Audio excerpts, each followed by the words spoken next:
All right, let's get some reaction on this and other high-profile stories that we've seen in recent days. And talking to us now via Skype is Dr. Ralph Mathekga, political analyst.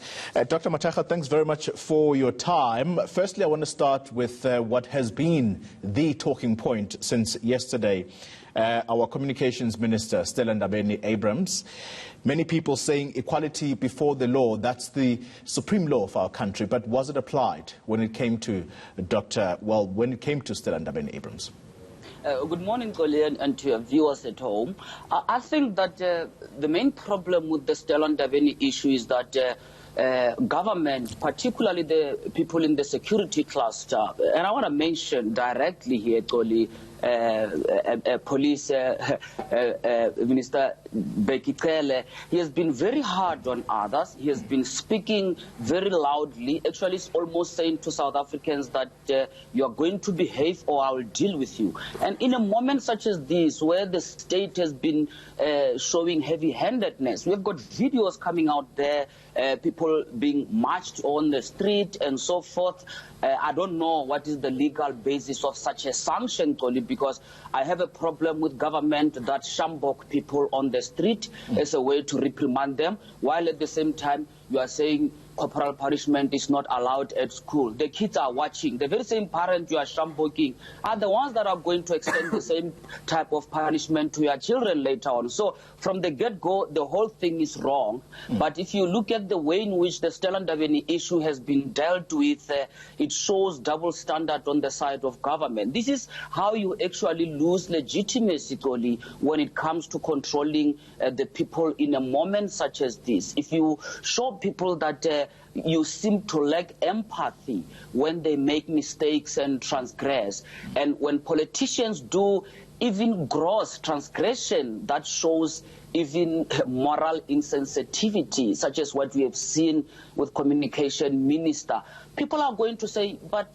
why are you not showing the same? Why are you at least not allowing the police to do the same as they do with ordinary people? Yeah. So this it has a potential to undermine government's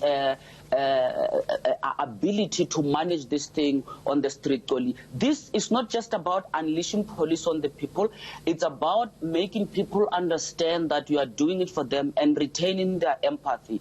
The Stella Ndabeni issue, it's not helping the situation, unfortunately. And the moral problem that I have is when South Africans are undergoing this kind of a problem, someone just lacks the awareness that you cannot show people with food, I mean, it's just not okay. People are struggling. You are showing that you are actually enjoying food, and at the same time, you are actually you lack the sensitivity to stop and say, maybe I've made a mistake as Stella by coming there, but am I allowing the picture taken? And also, I looked at the picture.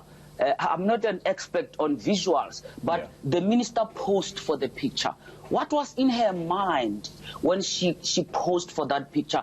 I find it very worrying that people lack that sensitivity. There is lack of empathy in this picture. Look, it's quite clear they just wasn't thinking about what was going on in that house. Mr. Mathekga, I want to move on to the other big story of the day for me, and that is St. Augustine Hospital in Durban. The CEO of that hospital is being blamed by unions for demanding that workers report for duty. That's after a total of 66 people were infected with COVID-19 at his hospital. Out of that 66, over 40 are his staff members. What should happen to the CEO, and why is the country not outraged? I find it very strange that someone can be as daring as we are seeing with this CEO, and I say daring because you almost have ground zero at St. Augustine Hospital there. It is becoming, it is what they call a petri dish. When you say to people, come to work and fully, and you are not demonstrating that you are aware of the situation on the ground, you want to continue with business as usual, you are actually signing people's death warrant. I won't be surprised because we are becoming a litigious society. perhaps rightfully so, because people know they are right and they go to court, that the CEO, people will be held accountable, Goli. People will be held accountable for some of the immediate decisions that will have resulted in people being infected. This is, for me, a clear negligence where people want to continue with business as usual. I don't understand this idea of people wanting to continue. It's almost like what is happening at the White House with the president keeping on insisting people should go back to work while people are dying. It just shows that, again, it's lack of empathy, it's lack of sensitivity, it is gross lack of situational awareness, Toli.